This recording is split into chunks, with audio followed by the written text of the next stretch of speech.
Hello, everybody. I am back. And I wish I had a much better intro than this. And yes, I am still recovering from the last ranking video, but thankfully, I am doing just fine right now, and I'm currently recording this for this new ranking video. And here, I'm even more thankful because now that I am ranking just one chapter's episodes in this video, then 6 whole chapters worth of episodes in the last, I can finally feel more lax in writing the script for this video. So now, after the latest chapter 6 releasing just a few months after the 5th, we now have this 7th chapter releasing much sooner than the time between chapter 5 and 6's release dates. Just 2 months apart compared to chapter 6's itself releasing 6 months after the 5th, and the 5th releasing almost a full year after the 4th. Now, this got me doubting a little, because as much as the episodes after chapter 3 were blessed with the few extra runtime minutes for each episode at the cost of episode quantity, I feel like the TCC production team was getting a little too rushed with their chapter releases. But in my head, I assumed maybe this was a good thing. Perhaps they got the flow going so well that I guess they could now pump out more frequent episodes / chapter releases without sacrificing the episode's quality itself. But true to the TCC vibe from the very first chapter, my doubts were immediately whisked away after binge watching chapter 7 the weekend after my second semester's prelim exams. Actually, I watched the first 3 episodes during lunchtime that following week, and then I didn't really pick up on the chapter again until just recently, actually. Here's hoping I get a decent score on the prelim and midterm exams as well, because it was after that I decided to watch the rest of the chapters episodes. So yeah. Now, for those who are new to this channel and are watching this TCC ranking video before my last one, I had a scoring system in place for ranking each chapter's episodes. So allow me to give you guys a basic rundown. So every episode is ranked based on 5 different categories, shown here. Number 1, we have title appeal, the first impression of the episode based on the title card, because after all, first impressions matter. Number 2, we have story progression, how well the story flows while still properly following the general episode style. You can watch my general review video of the creature cases for additional context. The link is right here in the top right corner. Number 3, entertainment value. It's quite self-explanatory, but it may also be a bit biased because the entertainment value depends on whoever's watching, so I apologize in advance for that. Number 4, mystery factor. How well the mysterious vibe is kept throughout our detective duo investigating the scene up until the part where the culprit is discovered and or exposed. And lastly, number 5, shock factor.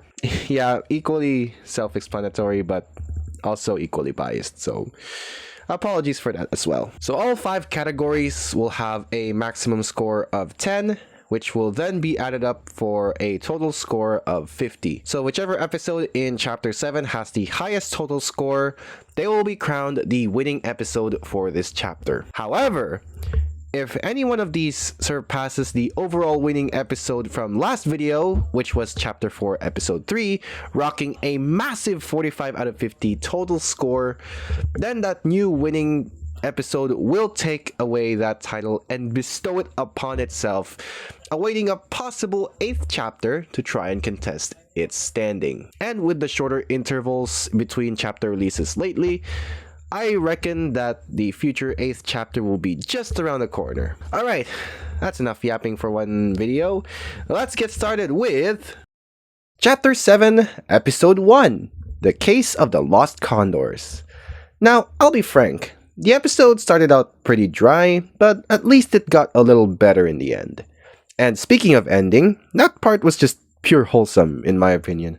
Like, the adults in this episode having their inner child awakened was just mwah, Chef's kiss ending. You gotta love it. But also, I was legitimately about to blast Sam for telling Kit that the floor is lava was just this silly childish game. But then I quickly reeled back the moment he turned a full 180, which feels like he did just that to spite a particular kind of audience watching this episode. I guess some people who are easily spited by this kind of stuff or whatever. I don't know. I also love how we nearly saw a condor child almost getting killed by lava. And if you aren't aware, what I said was just sarcasm. Please don't take that seriously. Though, kinda ironic that they were playing the Floor is Lava game earlier in the episode, and then here, they are playing the actual thing, which is 100 times more hotter and 1,000 times more deadly, mind you. Okay, I'm really trying to find something to talk about in this episode since I don't have too much overloaded runtime to worry about anymore. And that thing being the fact that they use both the glider packs and the Clade Claws in this single episode. I'm actually surprised they're using the glider packs more in this chapter as opposed to the first and sixth chapter, but oh well.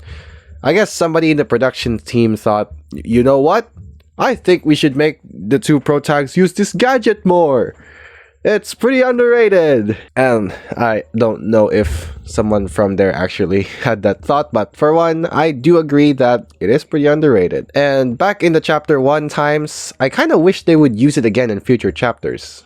I guess that wish has come true now, although we did have to wait like 6 whole chapters until they finally used the glider packs again in chapter 6 and 7. Shut up! I swear if I see that meme. I also want to mention that the movements in the animation in this chapter in general feel a lot more fluid than even in the 6th chapter. I rarely ever see snappy body motions, except for when they make sudden movements, of course. So with that tangent done, it's time to reveal the score. I'm giving Chapter 7's first episode a 7 for title appeal, 8 for story progression, 6 for entertainment value, another 6 for mystery factor, and 7 for shock factor, giving this a total score of 34 out of 50. Okay. Part of the next episode's description states, without waking the king of the jungle. And then the thumbnail literally shows the lion wide awake and confronting Sam. How ironic. Anyways, Chapter 7, Episode 2, The Danger in the Lion's Den, sees some iconic side character duos come on scene once more to help our main detective duo close the case. Similar to the disappearing dung ball episode in Chapter 1 and the missing pack member episode in Chapter 6. Although I might be missing some other instance where all these characters came together to help solve a case, so please comment them down below if I did. But dare I say, these visuals while Sam and Kit were monologuing about what their team needed to make the perfect plan is incredible. Almost like a typical spy thriller vibe, and I freaking love it. Everything about this episode was also pretty tense. I mean, they were dealing with ferociously aggressive lions after all. So, yeah, big lion claws will probably scare a good amount of children watching, but I digress. If they were able to walk away after finishing The Lion King without getting traumatized, then they'll probably be just fine with this episode. So nothing else to say about episode 2. This gets a 7 for title appeal, 8 for story progression, another 8 for entertainment value, a 6 for mystery factor, and a 7 for shock factor, giving this a 36 out of 50 total score. Now while I was watching episode 3, The Secret of the Stinky Fruit, and I was also watching this during lunch break at school, I had a sudden craving for durians mid-episode. But also, I was a bit triggered in some parts because, man, they're really doing this fruit absolutely dirty in this one. Like, okay, I get it. Durian smells like crap. And as a matter of fact, people are actually banned from carrying whole durian in public transportation here and probably everywhere else. But come on, durians are freaking delicious. Even though it's smelly as heck, like the meat of the fruit is so creamy and sweet. It's a beautiful and healthy snack.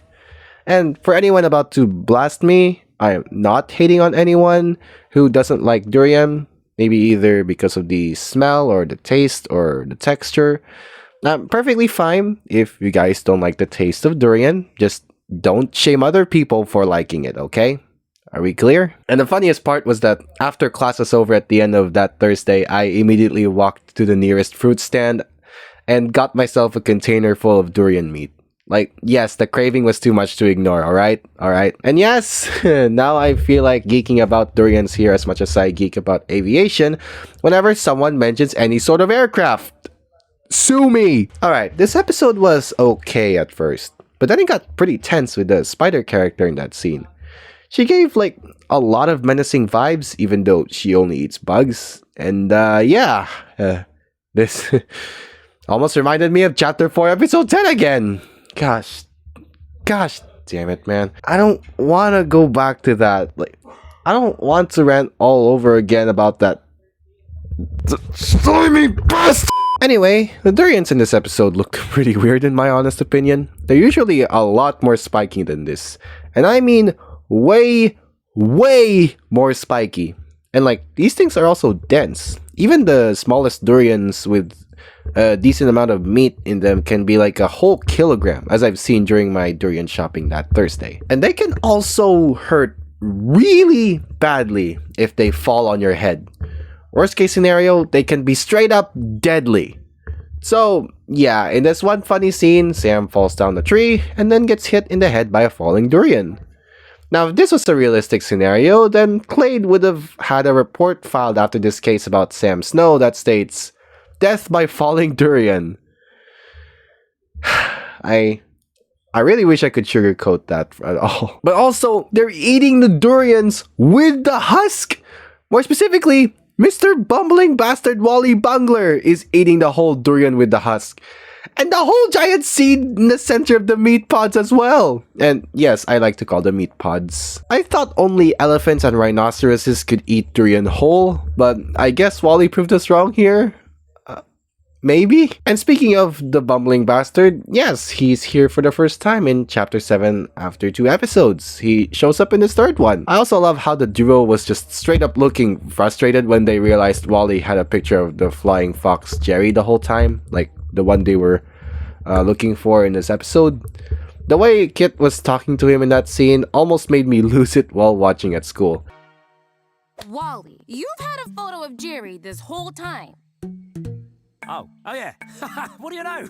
And speaking of Wally Bungler some more, I actually did notice that this was his only appearance in Chapter 7. Like, he's only appeared once, which is unusual? I don't know about you guys. It felt a bit unusual seeing Wally Bungler just once in a whole chapter. I don't know, man.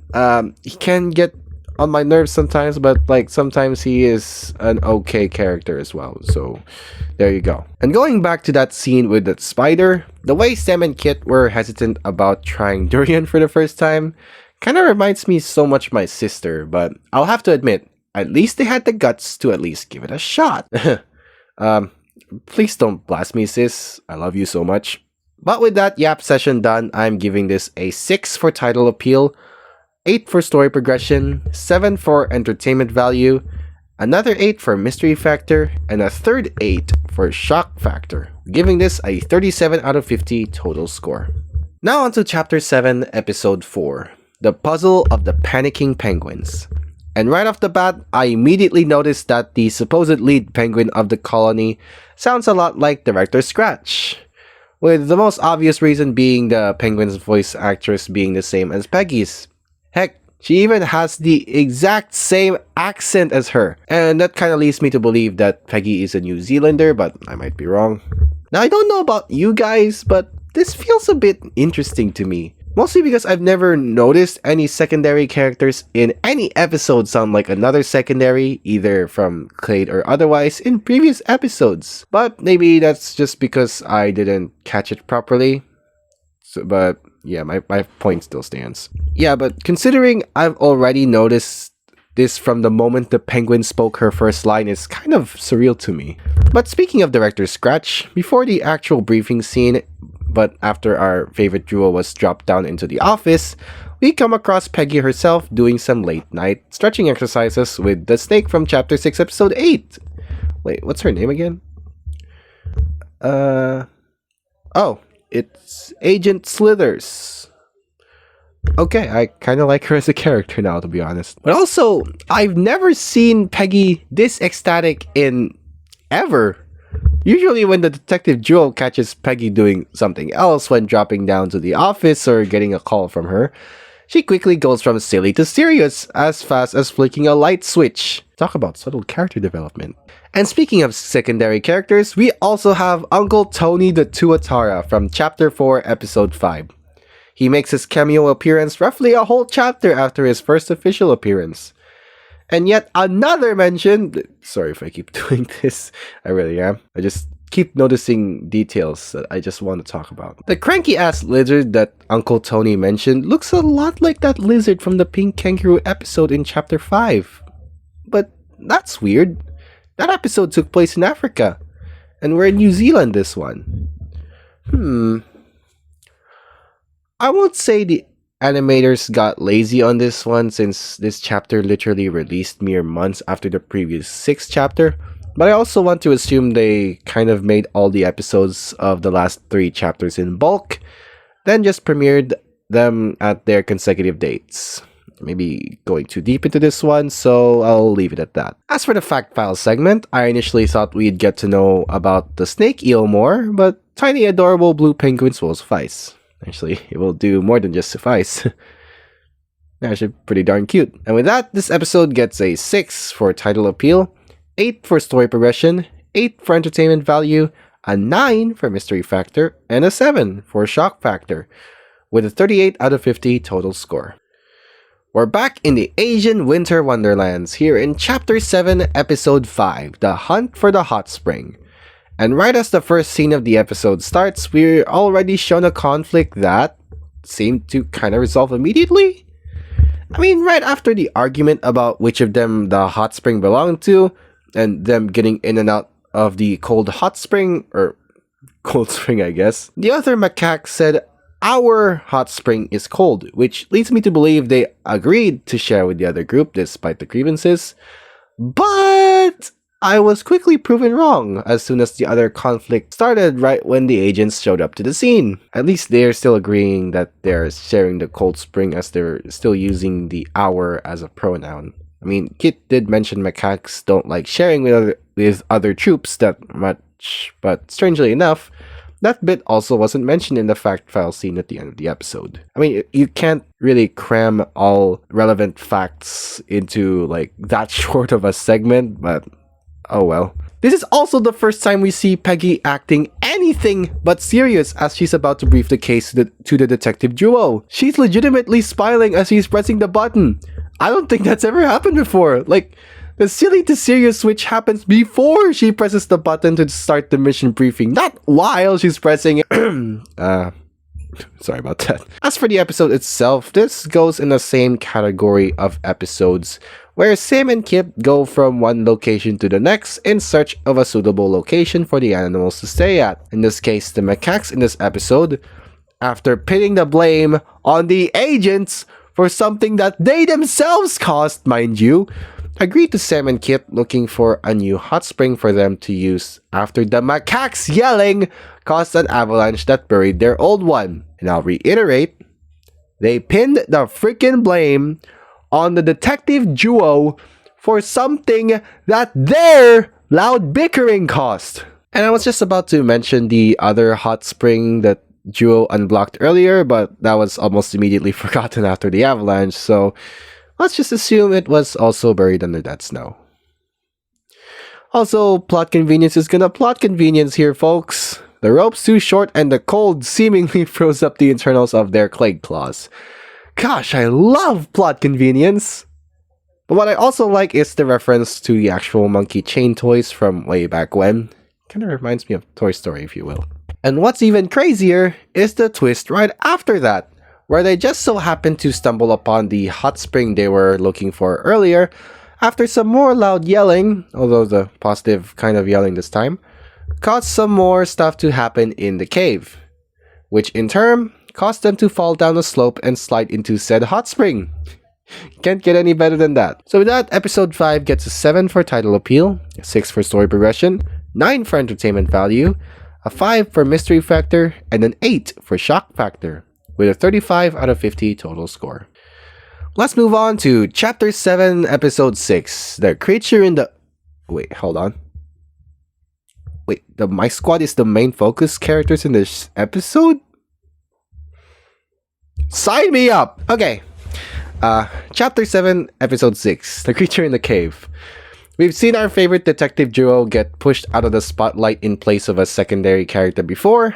We first saw this in the Batcave Crisis episode in Chapter 3, where Mr. Bumbling Bastard himself was the main focus. But now, we have another duo, this time from Clade, taking the spotlight after the main focus duo in this show ends up in a particularly precarious predicament, i.e. trapped in a cave, i.e. pushed out of the spotlight once more. And this other duo is none other than Bill and Jill, aka the Mice Squad. But before we get to that part, let's start from the very beginning. In the beginning.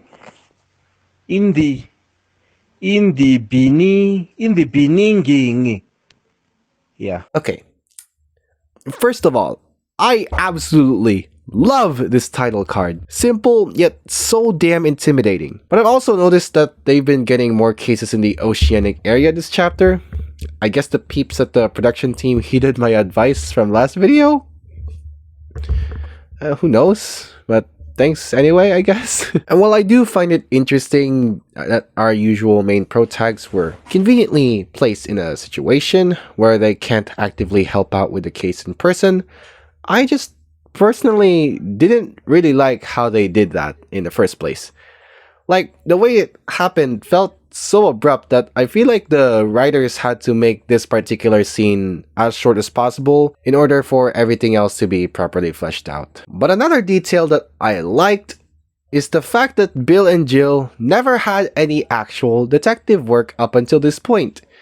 We've already seen in literally every single episode of this show that they're the ones responsible for catching bad or bizarre situations that happen in wherever the heck they are in the globe, take pictures of the scene, then send it over to Clade for a qualified animal detective or detectives, in this case Sam and Kit, to solve the actual case. And of course, I couldn't forget those times that even though they didn't do any actual detective work, they still managed to help out our pro tags in times when and where they needed them. And while I did mention that Sam and Kit couldn't help out Bill and Jill in person, they did manage to help them out thanks to Sam's Cluebot, which I appreciate them doing. And I don't think I mentioned this in the previous ranking video, but in the Batcave Crisis episode where Wally Bungler took center stage after everyone in Clade was dealing with tailitis, I still have no idea how that makes sense. That episode felt surreal in a way, since we, for the most part, are following a character that's usually the secondary in the show, which is what I like to call an acting protagonist, where basically a secondary character takes up the role of the main protagonist or protagonists, while either one or both of them are not in the picture in a particular episode. And as for this episode, we're following two acting pro tags on their sudden impromptu field training on becoming detectives themselves.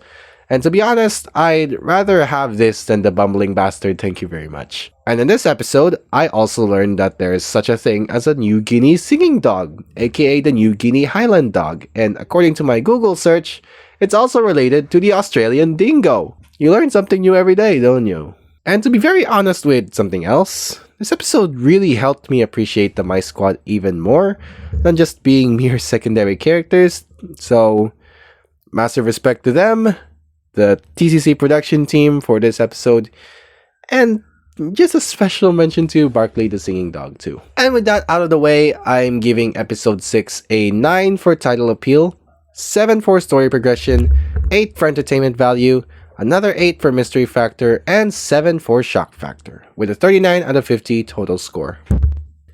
After that incredible adventure with the Mice Squad, we now move on to Chapter 7, Episode 7, The Clade Corn Caper. It's probably the catchiest episode title yet. Looks like they're finally making an episode sporting the surprise birthday party cliche. And when I say that, I also mean the bit where one group of characters try to fix something that went wrong during the preparations, while another character, or group of characters, try to distract the birthday celebrant away from the venue. I'm not gonna explain this any further because I'm scared of going down another rabbit hole like in the previous episodes. Although this kind of episode will appear at one point in a lot of shows that feature more than one protagonist, because, yes. But also, it feels like they revealed our mystery suspect a bit too early for my liking. So this one's probably gonna lose some mystery factor points and maybe some shock factor points as well. But what made me stop in my tracks is the sheer number of shoot lines that Clade HQ has leading to different parts of it.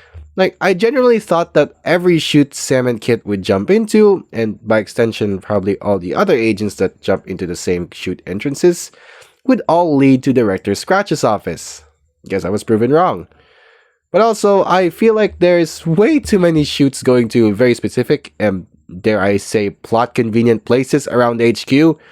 Like, I'm wondering what would happen if, instead of shooting out of the shoot exit directly above the chairs in front of Peggy's desk, an unsuspecting agent ends up shooting out of the random vent in the far side of the office. Safe to say that is anything but ideal and definitely a lawsuit waiting to happen. In general, I do love the vibe that was going on at the beginning and end of the episode, but the midpoint during Kit's chase for the gray squirrel felt meh. Like, I feel that they ran that sequence on for a bit longer than what's ideal in my eyes, but again, people have their own opinions, so it's perfectly fine if you guys don't find anything wrong with it. I was also curious, how on earth did that unnamed rat bastard, or should I say squirrel bastard, manage to chew through high voltage power lines and then just brushing it off like it was nothing? Well, after some Google searching, I learned that squirrels in general do get zapped by these high voltage power lines after chewing through the protective insulation, but only if they either, number 1, bridge 2 live exposed wires together, or number 2, they touch a grounded object as they're touching the live wire. My guess is that the squirrel held onto the wires for dear life while he was chewing on them to avoid touching anything else that may be grounded, but as I said, that was just my guess. And well, that's pretty much all I'm gonna say about episode 7. So now I'll give this a 6 for title appeal, 7 for story progression, 6 for entertainment value, another 6 for mystery factor, and a 5 for shock factor, giving this a 30 out of 50 total score. I was honestly a bit disappointed since I expected this episode to be slightly better than what we got, but then again, I'm not too bothered by it. What we got in the end was still okay, though it is my own fault for expecting something too much out of a kids show like this one. But then again, they still managed to surprise me in most episodes, and in more ways than one, so I guess I'll be putting this one in the mid-episodes category. Okay, just a quick side tangent before we move on to the next episode on our list. As I was watching episode 7, I remember reading a particular Creature Cases fanfic on Wattpad back when the show was still new, in 2022. So basically, it was about Kit planning a surprise party for Sam, since it was his birthday during that timeline. So she decides to distract him away from Clade HQ entirely by pretending that she went missing in a winter biome. I don't exactly remember which part of the globe, but in general, it was a wintry part of it that isn't in Earth's 2 poles. But also, I will admit, I did personally give that idea to the author of that story back when Wattpad DMs were still a thing. I'm not disclosing anything other than that, but yeah, it was originally my rough idea that was turned into a full-blown story. And let's just say things went super wrong for Kit while she was missing in that wintry place. And it involved a bunch of wolves, but wait. Stay away from the comments real quick. I know you're gonna type something very hateful, but it all worked out in the end. And Sam got his surprise birthday party with his work partner, who was still 100% alive and well. That's all I'm really gonna say without spoiling anything. But unfortunately, the story along with its author is no longer on Wattpad, and who knows where else they could be. I also don't feel like I have the right to rewrite the whole thing, because I don't know, it felt too good to be rewritten like that. I might end up absolutely massacring the original work, regardless if it's still up somewhere in the internet or not. But I just hope the author of that fanfic continues to write more banger stories like that, whether for this fandom or others. On to Chapter 7, Episode 8 now. The search for the enormous snake. And it appears we have a new character in this one. It's none other than Robert the Bobcat. And apparently, he can track down animals?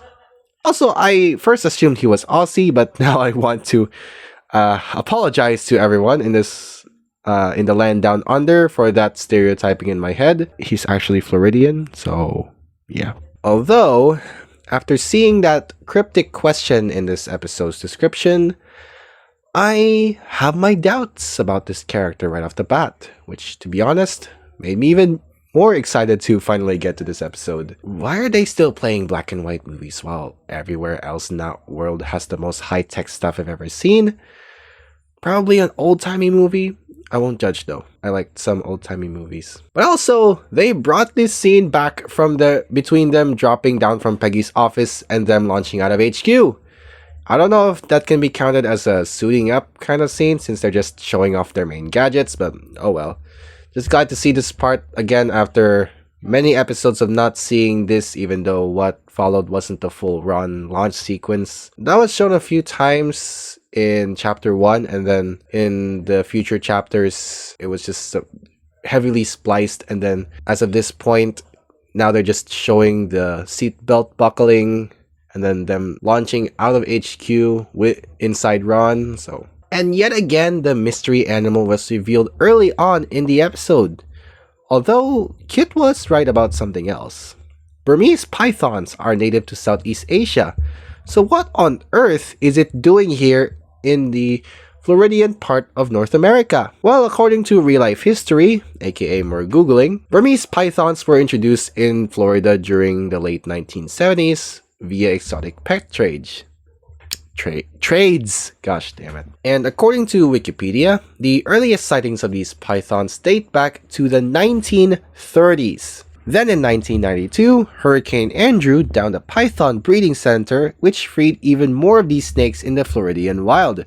And eventually, it was recognized as a reproducing population in that area in the year 2000. Strangely enough, Robert mentioned that the Burmese pythons in their world started moving to that area a few years ago, so does this show take place before the year 2000s? I do not know, and I don't want to delve too deep into that right now. I'm sorry if my voice is a bit stuffy. My nose won't cooperate with me. But with that aside, we're now properly introduced to this Bobcat character, Robert. And after researching about bobcats, it is correct that eggs are part of their diet, at least the ones in the Florida Everglades, according to the fact file that is. Although when I first Google searched about them, the first thing that popped up was that they like to eat squirrels. I guess we could have Robert deal with the corn thief situation back at Clayton HQ. Wink wink. And I guess the episode description was not joking around with that cryptic message at the end, because Robert outright tells everyone that his egg-eating days are over. But something tells me that he should not be trusted. Just yet though, we haven't covered everything as of this point. But also, it feels like there's way too many sticks just conveniently placed in Sam and Kit's general directions. I know I've been mentioning plot convenience a little too much at this point, and I'm sorry about that. But at this point, for me at least, it's gotten a lot harder to ignore plot convenience the more I learn about reviewing online media from binging movie reviews on YouTube while doing whatever. Is this a curse or a blessing? I'm not entirely sure, but this doesn't really affect how I enjoy something I watch, so I'll take it as a blessing, I guess. Anyways, I think this is the first time quicksand, or quick mud, was ever mentioned in this show. I mean, it was literally foreshadowed at the very beginning on the title card itself, but I think it's a nice detail to have. I love how they're adopting even more ideas into this chapter's episodes, even those in already existing ideas and cliches that may have not been used yet in previous chapters' episodes.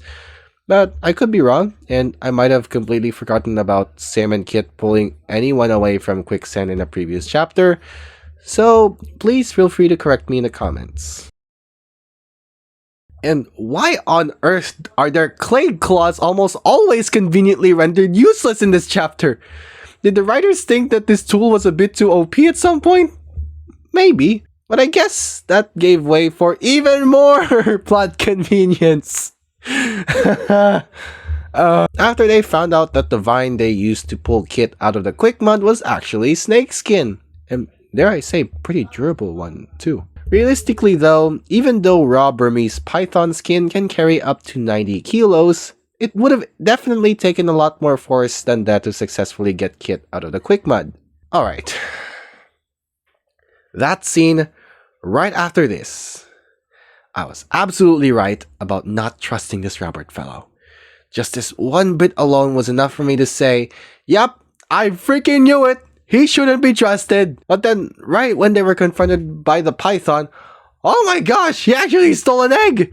But then, as he was gonna eat it, double oh my gosh!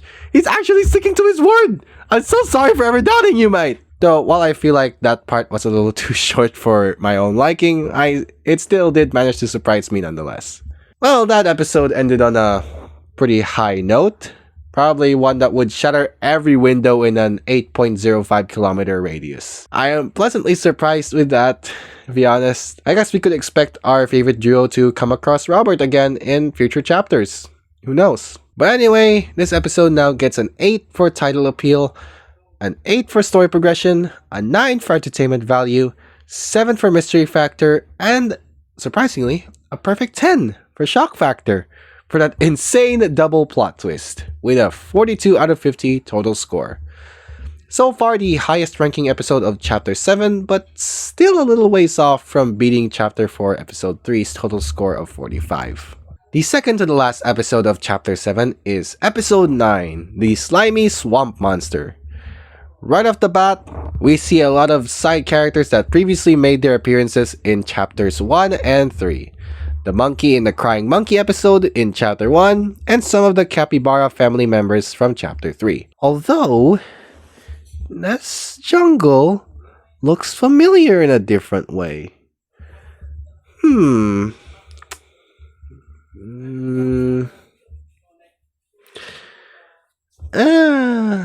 Oh well, it's probably just the same jungle from the previous chapters / episodes. Also, Sam says monsters aren't real. What about Gila monsters, huh? Okay, I kid. Alright, I don't know why, but the way the so-called swamp monster was revealed to actually be a sloth was a bit underwhelming in my eyes. But at least they're not as irritatingly slow as the sloths in Zootopia. Wait for me! I'm coming with you. Okay, I was wrong. But I also do like the sloth character because he's the chill type of character. Sort of like a hippie stereotype, but I like him regardless. It's also funny how Kit is disgusted at Mr. Sloth eating the algae off his fur. And literally earlier, she was trying to convince Sam that her algae pudding was tasty. Well, probably because it didn't come straight from sloth fur. Or does it? But also, attentive viewers would have also remembered that Jaybird eating bugs earlier, after Mr. Sloth mentioned that the moths on his fur were being stolen. Coincidence? I think not! The moth thief in question is right there! The freaking Jaybird, you two! And this, my friends, might have been something unrelated to the supposed conflict they had earlier in HQ. But the impromptu lesson they had to learn from Mr. Sloth roughly mimics that of Chapter 3, Episode 4b, The Mysterious Ant Circle, where, instead of Kit learning how to stay calm to keep army ants crawling onto her from biting, she and Sam are now learning how to stay calm to maintain control of their lone hoverboard after the other one was hijacked by the Jaybird herself. I'm not gonna say it's a lazy reuse, because if that was the case, then every other place from previous chapters we visited in later ones would have also been considered a lazy reuse. Like, dude, They're not traveling between planets, they're just traveling all over the same globe that everyone else lives in. So, of course, it's expected that they'd revisit some places that they'd visited before and also see characters that we've also seen before. So, background characters and the like. As long as the plot aspect remains worlds apart from previous episodes, that's perfectly fine. And so with that hilarious ending to this episode, as well as the fun facts about our sloth friend over with, I am giving this a 6 for title appeal, 7 for story progression, 7 for entertainment value, 5 for mystery factor, and 6 for shock factor, with a 31 out of 50 total score. Last but not certainly the least, it's Chapter 7, Episode 10, The Case of the Traveling Twigs. And it looks like the My Squad is back at it again, folks. Now, everything starts off pretty interesting right off the bat. The My Squad are making some music, as they always do, but here they're recording music from another band, the Oak Tree Jam Band. And it really seems like music is the central theme here and in Episode 6, The Creature in the Cave. Because we literally get zero dialogue in the dorm room scene, except for the usual lines they shout out when the Clade Crest appears. But before that, it was just two friends slash work partners jamming it out with literally the most random objects at their disposal. It's definitely something surreal if you let music do the talking. But I just want to mention a strange inconsistency in this particular shot. So usually, Bill is the one taking the pictures, right? Well, if he's there on the right, then who the heck was taking the picture that's being shown here? Definitely not Bill. But anyway, we head for the North American grasslands. And here we learn about walking sticks, or stick insects as it's more commonly known. But the official name is, and I'm sorry if I'm going to butcher this pronunciation, Phasmatodea or Phasmids. Yeah, I guess I'm sticking with stick insect for simplicity's sake.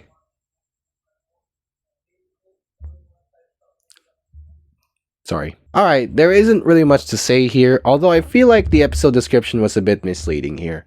I mean, the My Squad are involved in the investigation and getting the baby stick insects from the tree, but that's pretty much it. They weren't primarily the ones investigating the scene, it was Sam and Kit. I mean, it's alright. At least Bill and Jill got a good share of the spotlight in this episode. And I was just about to ask why Kit still needed the earbud when she already has good hearing. But then I realized a bat's hearing is worlds ahead of a fox's in terms of certain sound frequencies. So I was wrong, and I'm sorry.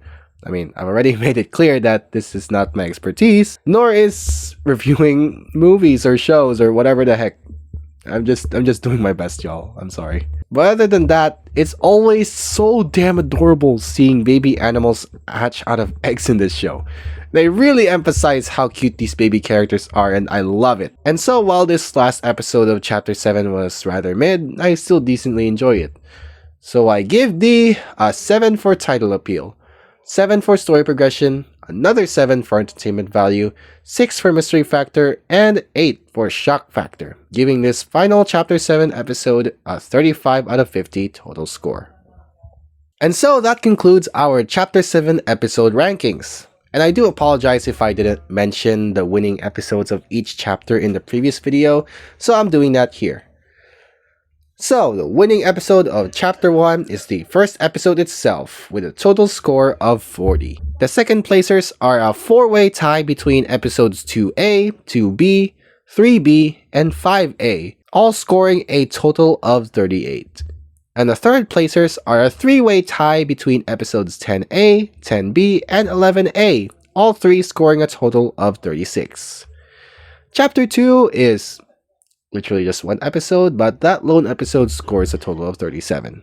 Chapter 3's winning episode is a 2-way tie between episodes 3A and 6A, both scoring 37 out of 50. The second placer is episode 7A with a score of 35, and the third placer is another 2-way tie, this time between episodes 2A and 4B, both scoring 34. The winner for Chapter 4, and so far the overall winning episode of this entire show, is Episode 3, with a total score of 45 out of 50. Second place is Episode 9 with a score of 38, and Episodes 5 and 10 both claim third place with a score of 36. And in Chapter 5, our winning episode here is Episode 9, with a grand total of 42. Second place is Episode 4 with a score of 41, and Episode 8 claims third place with a total of 38. This is the first chapter without any ties in the top 3 scorers. Episode 7 takes the win for Chapter 6, with Episodes 1 and 2 both scoring 41 and taking second place, and Episodes 6 and 10 take third with a 40 out of 50 overall score. And lastly, we have Chapter 7, where Episode 8 is the winner out of all the chapter's episodes, and is also the only one to break the 40 above mark in Chapter 7 itself, with a score of 42. Episode 6 takes second with a score of 39, and Episode 3 is in third with a score of 38. This is the second chapter that does not have any ties in the top 3. If you want to see the overall score of the entire series so far, you can find the score leader link in the description below, and they are all sorted based on highest to lowest score. I'll keep it updated whenever a new chapter releases from here on out, so be sure to check it out once a possible 8th chapter comes out, hopefully in a few months, or I don't know, maybe they're going back to the yearly releases, who knows. And so that's it. Thank you guys so much for watching till the end. You are officially awesome if you do. Be sure to give this video a like and subscribe to the channel for more awesome videos just like this one. And be sure to watch the previous ranking video where I ranked all the episodes from chapters 1 to 6, as well as my general review video of the creature cases as a whole. Be sure to also check out my main channel, Paw Aviation, where it's all things Paw Patrol and aviation. I make a lot of paper models there mostly, but I am planning to make some explanation videos on how things in aviation work. So do stay tuned for that. I love you guys so much, and I will see you all in the next one. Bye-bye.